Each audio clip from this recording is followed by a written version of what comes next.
ఆదిలాబాద్ జిల్లా వ్యాప్తంగా ఇటీవల జరిగిన సంఘటనలు, సమావేశాలు, రాజకీయపరమైన అంశాలు, అభివృద్ధి కార్యక్రమాలపై మా ఆకాశవాణి ప్రతినిధి గోలా సాయన్న అందిస్తున్న సమగ్ర నివేదికకు స్వాగతం. ఆదివాసుల ఆరాధ్య దైవం నాగోబ జాతర 7 రోజుల పాటు అంగరంగ వైభవంగా జరిగింది. మిశ్రమ వంశస్థులు పవిత్ర గంగాజలంతో నాగోబ ఆలయానికి చేరుకుని ప్రత్యేక పూజలు చేశారు. ఆ వంశానికి చెందిన అల్లుళ్లు, ఆడపడుచులు వరుసగా వెళ్లి మర్రు చెట్ల వద్ద కోనేరులో ప్రత్యేక పూజలు చేశారు. జాతరలో భాగంగా దర్బార్ నిర్వహించారు. ఈ కార్యక్రమంలో జిల్లా ఇన్ఛార్జ్ మంత్రి దనసరి అనసూయ సీతక్క, దేవాదాయ శాఖ మంత్రి కొండా సురేఖ పాల్గొన్నారు. తమకు విద్య, వైద్యం, ఉపాధి, ఉద్యోగ అవకాశాలు కల్పించాలని, తమ గ్రామాల్లో కనీస మౌలిక వసతులు కల్పించాలని గిరిజనులు ఈ దర్బార్లో మంత్రులు, అధికారులకు విన్నవించారు.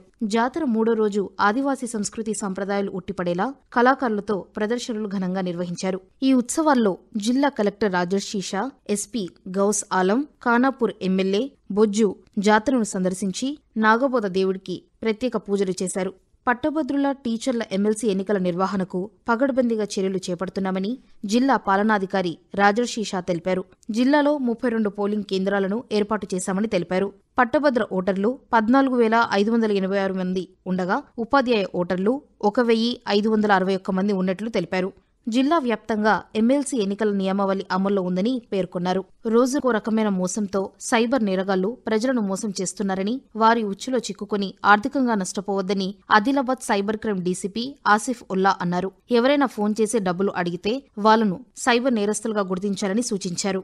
సోషల్ మీడియాలో పేరొందిన సంస్థల చిహ్నాలను ఉంచి అమాయకులను ప్రలోభపెట్టి డబ్బులు దోచుకుంటున్నారని అన్నారు. ఎవరైనా ఆన్లైన్ మోసాలకు గురై డబ్బులు పోగొట్టుకుంటే వెంటనే 1930కు సమాచారం ఇవ్వాలని కోరారు. జాతీయ ఆయుష్మాన్ మిషన్ పథకంలో భాగంగా 22 మంది యోగా శిక్షకులు 12 ఆరోగ్య మందిరాల్లో యోగాభ్యాసం చేయిస్తున్నారు. ప్రతి ఆరోగ్య కేంద్రంలో 2 చొప్పున యోగా శిక్షకులు తాత్కాలిక పద్ధతిలో పనిచేస్తున్నారు.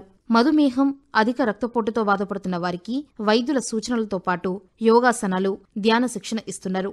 గర్భిణీలు, మహిళా సంబంధిత వ్యాధులతో వచ్చే వారికి యోగా శిక్షణలో ప్రత్యేక శిక్షణ ఇస్తున్నామని జిల్లా ప్రోగ్రామింగ్ అధికారి ప్రీతల్ రాథోడ్ అన్నారు. జిల్లాలో కొత్త మండలాలను ఏర్పాటు చేస్తూ రాష్ట్ర ప్రభుత్వం ఉత్తర్వులు జారీ చేసింది. సాత్నాల, బోరాజ్, సోనాల కొత్త మండలాలుగా ఏర్పాటయ్యాయి. ఆయా మండలాలకు భవనాలు కేటాయించి సిబ్బందిని నియమించారు.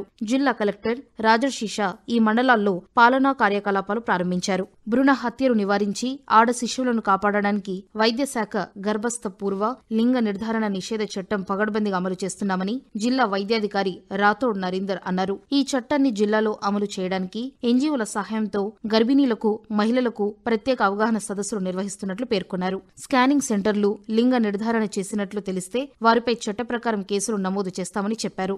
ఆదిలాబాద్ ఇందిరా ప్రియదర్శిని క్రీడా ప్రాంగణంలో 71వ రాష్ట్ర స్థాయి సీనియర్ పురుషుల కబడ్డీ పోటీలు అట్టహాసంగా ప్రారంభమయ్యాయి. హైదరాబాద్తో సహా 33 జిల్లాల క్రీడాకారులు ఈ పోటీల్లో పాల్గొంటున్నారు. ఈ కార్యక్రమానికి ముఖ్య అతిథిగా రైల్వే బోర్డు సభ్యుడు, జిల్లా కబడ్డీ సంఘం అధ్యక్షుడు పుష్పం రఘుపతి హాజరై మాట్లాడారు.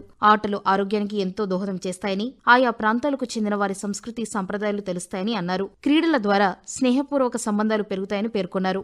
ఆదిలాబాద్ జిల్లా ఇచ్చోడ మండలం కేశవపట్నంలో అక్రమ కలప కోసం తనిఖీ చేస్తున్న అటవీ సిబ్బందిపై స్థానికులు దాడికి పాల్పడ్డారు. కలపను అక్రమంగా నిల్వ చేశారనే సమాచారంతో కేశవపట్నంలోని ఇళ్లలో అటవీ సిబ్బంది సోదాలు చేపట్టారు. అంతకుముందు అటవీ ప్రాంతంలో చేపట్టిన తనిఖీల్లో కొన్ని కలప దుంగలు స్వాధీనం చేసుకున్నారు. కలప దాచి ఉంచారనే అనుమానంతో తనిఖీలు చేపట్టడంతో గ్రామస్తులు ఆగ్రహించి సిబ్బందిపై రాళ్లు రువ్వారు. సమాచారం తెలుసుకున్న పోలీసులు కేశవపట్నం చేరుకుని పరిస్థితిని అదుపులోకి తెచ్చారు. జిల్లాలోని ఇంద్రవెల్లి మండలం కేంద్రంలోని జిల్లా పరిషత్ ఉన్నత పాఠశాలల్లో సంస్కృతి సమ్మేళనం కార్యక్రమాన్ని నిర్వహించారు. ఈ కార్యక్రమంలో ముఖ్య అతిథిగా జిల్లా కలెక్టర్ రాజర్షి షా పాల్గొన్నారు. ప్రతి విద్యార్థి సంస్కృతి సంప్రదాయాలను తెలుసుకోవాలని అన్నారు. విద్యా ఉద్యోగాల్లో ఉన్నత స్థానాలకు చేరుకోవాలని ఆకాంక్షించారు. ఈ కార్యక్రమంలో జిల్లాలోని వివిధ పాఠశాలలకు చెందిన విద్యార్థులు గుస్సాడి, తేజ్, రేలా నృత్యాలు చేశారు.